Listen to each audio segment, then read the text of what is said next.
Hi, my sweet friends, and welcome to Crochet Every Day with Judy. We are continuing reading from Little Women.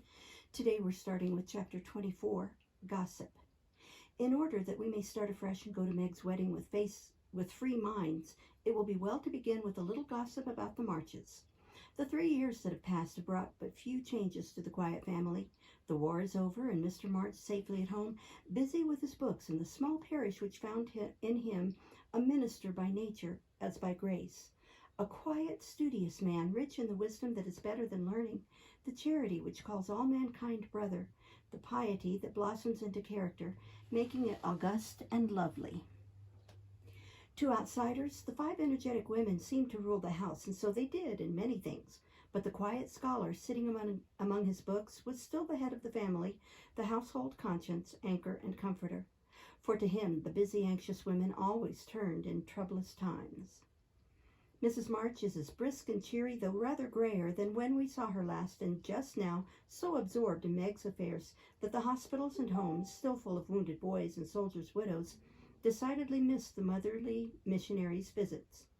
John Brooke did his duty manfully for a year, got wounded, was sent home, and not allowed to return. He received no stars or bars, but he deserved them, for he cheerfully risked all he had, and life and love are very precious when both are in full bloom. Perfectly resigned to his discharge, he devoted himself to getting well, preparing for business, and earning a home for Meg.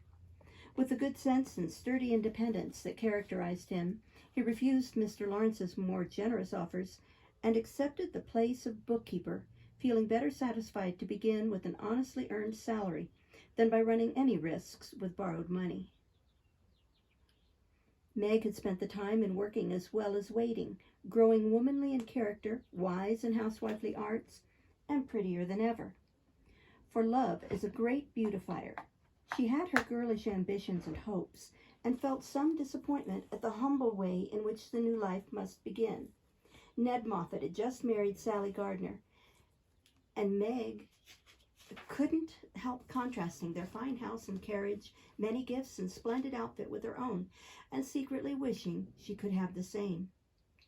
But somehow, envy and discontent soon vanished when she thought of all the patient love and labor John had put into the little home awaiting her. And when they sat together in the twilight talking over their small plans, the future always grew so beautiful and bright that she forgot Sally's splendor and felt herself the richest, happiest girl in Christendom.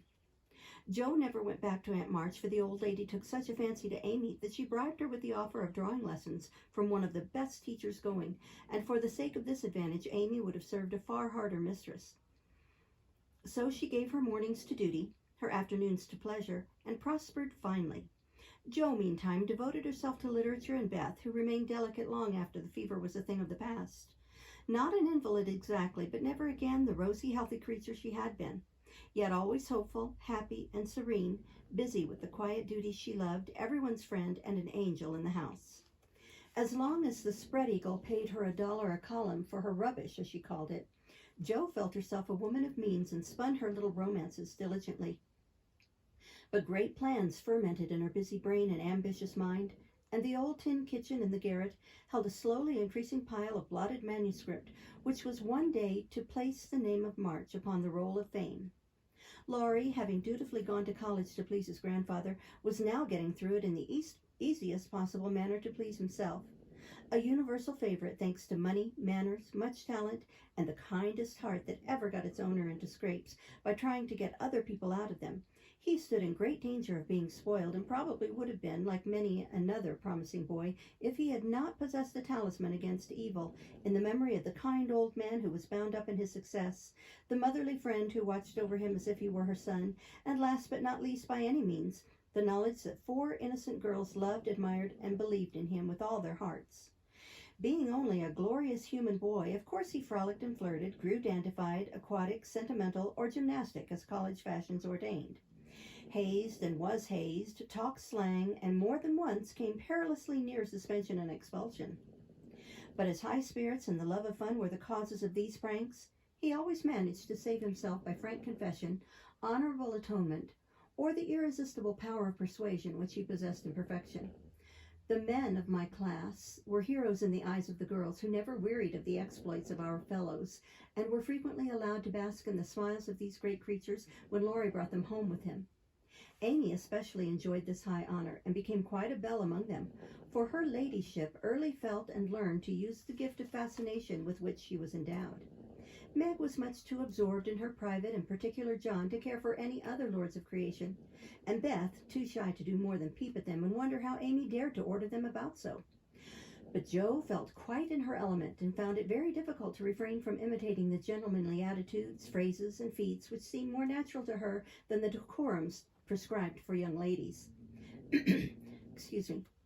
They all liked Jo immensely, but never fell in love with her, though very few escaped without paying the tribute of a sentimental sigh or two at Amy's shrine. And speaking of sentiment brings us very naturally to the Dovecote. That was the name of the little brown house which Mr. Brooke had prepared for Meg's first home. Laurie had christened it, saying it was highly appropriate to the gentle lovers, who went on together like a pair of turtle doves, with first a bill and then a coo.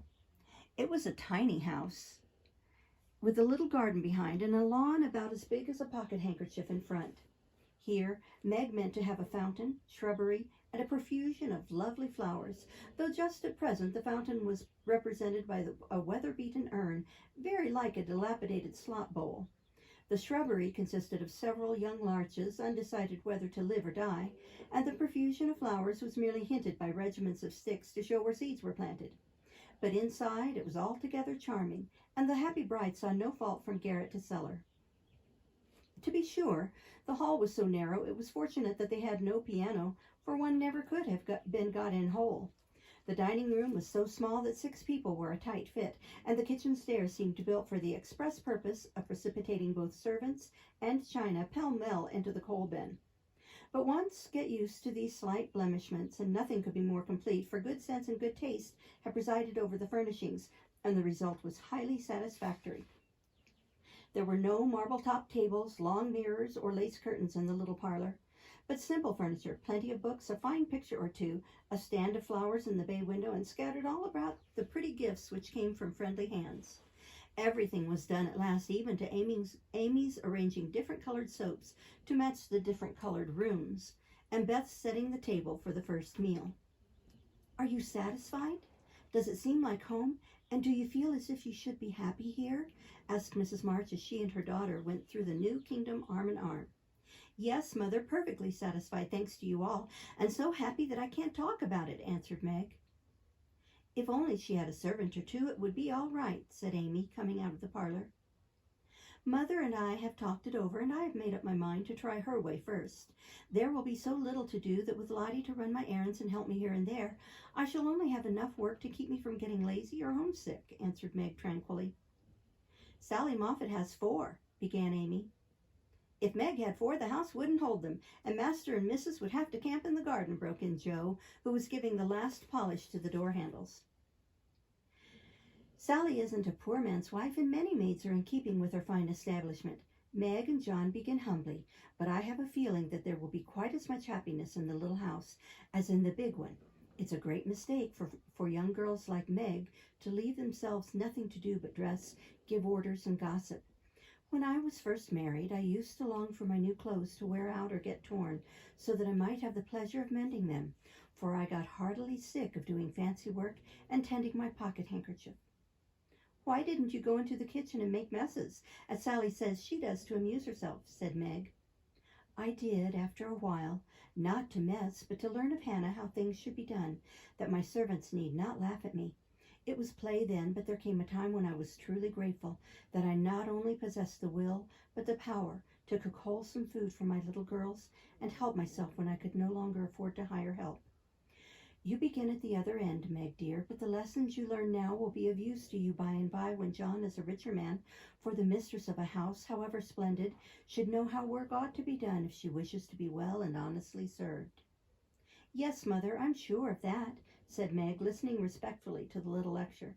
"Do you know, I like this room most of all in my baby house," added Meg as they went upstairs and she looked into her well-stored linen closet. Beth was there, laying the snowy piles smoothly on the shelves and exulting over the goodly array. All 3 laughed as Meg spoke, for that linen closet was a joke. You see, after having said that if Meg married that Brooke, she shouldn't have a cent of her money, Aunt March was rather in a quandary when time had appeased her wrath and made her repent her vow. She never broke her word and was much exercised in her mind how to get round it, and at last devised a plan whereby she could satisfy herself. Mrs. Carroll, Florence's mamma, was ordered to buy, have made, and marked a generous supply of house and table linen and send it as her present.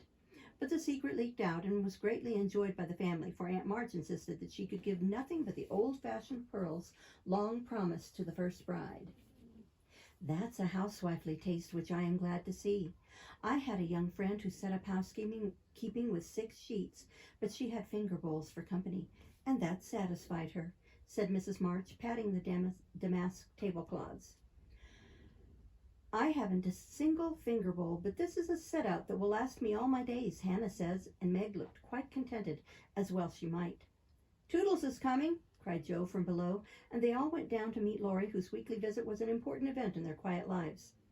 A tall, broad-shouldered young fellow with a cropped head, a felt basin of a hat, and a flyaway coat came tramping down the road at a great pace, walked over the low fence without stopping to open the gate, straight up to Mrs. March with both hands out and a hearty, "Here I am, Mother. Yes, it's all right." The last words were in answer to the look the elder lady gave him, a kindly questioning look, which the handsome eyes met so frankly that the little ceremony closed as usual with a motherly kiss. "Bless you, Beth. What a refreshing spectacle you are, Joe. Amy, you are getting altogether too handsome for a single lady." As Laurie spoke, he pulled Beth's hair ribbon, stared at Joe's big pinafore, and fell into an attitude of mock rapture before Amy, then shook hands all round, and everyone began to talk. "Where is John?" asked Meg anxiously. "Stopped to get the license for tomorrow, ma'am." Excuse me. "Which side won the last match, Teddy?" inquired Joe, who persisted in feeling an interest in manly sports despite her 19 years. "Ours, of course. Wish you'd been there to see." "How is the lovely Miss Randall?" asked Amy. "More cruel than ever. Don't you see how I'm pining away?" And Laurie gave his broad chest a sounding slap and heaved a melodramatic sigh. "I wonder if you will ever grow up, Laurie," said Meg in a matronly tone. "I'm doing my best, ma'am, but can't get much higher, I'm afraid, as 6 feet is about all men can do in these degenerate days," responded the young gentleman, whose head was about level with the little chandelier. "I suppose it would be profanation to eat anything in this spick-and-span Neubauer, so as I'm tremendously hungry, I propose an adjournment." "Mother and I are going to wait for John. There are some last things to settle," said Meg, bustling away. "Beth and I are going over to Kitty Bryant's to get more flowers for tomorrow," added Amy. "Come, Joe, don't desert a fellow. I'm in such a state of exhaustion I can't get home without help." "Now, Teddy, I want to talk seriously to you about tomorrow," began Joe as they strolled away together. "You must promise to behave well and not cut up any pranks and spoil our plans." "Not a prank." "And don't say funny things when we ought to be sober." "I never do. You are the one for that." "And I implore you not to look at me during the ceremony. I shall certainly laugh if you do." "You won't see me. You'll be crying so hard that the thick fog round you will obscure the prospect. I say, Joe, how was Grandpa this week? Pretty amiable?" "Very.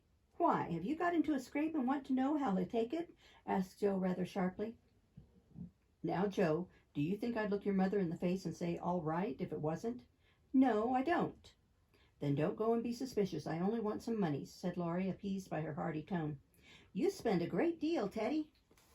"Bless you, I don't spend it. It spends itself somehow and is gone before I know it." "I don't see the use of your having 17 waistcoats, endless neckties, and a new hat every time you come home. I thought you'd got over the dandy period, but every now and then it breaks out in a new spot.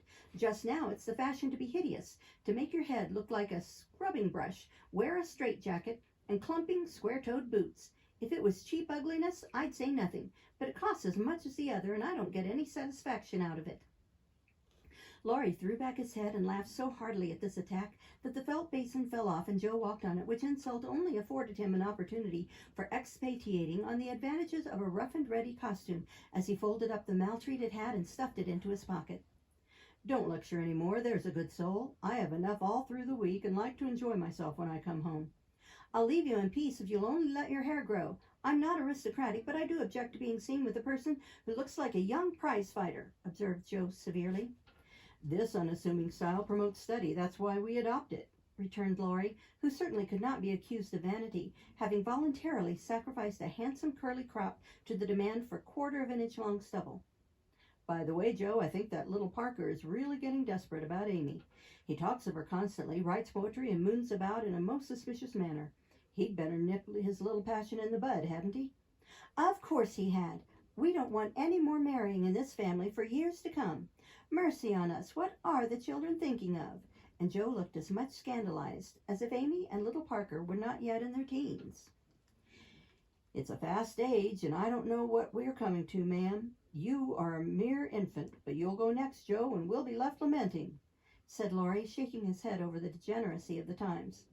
Don't be alarmed. I'm not one of the agreeable sort. Nobody will want me, and it's a mercy, for there should always be one old maid in a family. You won't give anyone a chance, said Laurie, with a sidelong glance and a little more color than before in his sunburned face. You won't show the soft side of your character, and if a fellow gets a peep at it by accident and can't help showing that he likes it, you treat him as Mrs. Gummidge did her sweetheart. Throw cold water over him and get so thorny no one dares touch or look at you. I don't like that sort of thing. I'm too busy to be worried with nonsense, and I think it's dreadful to break up families so.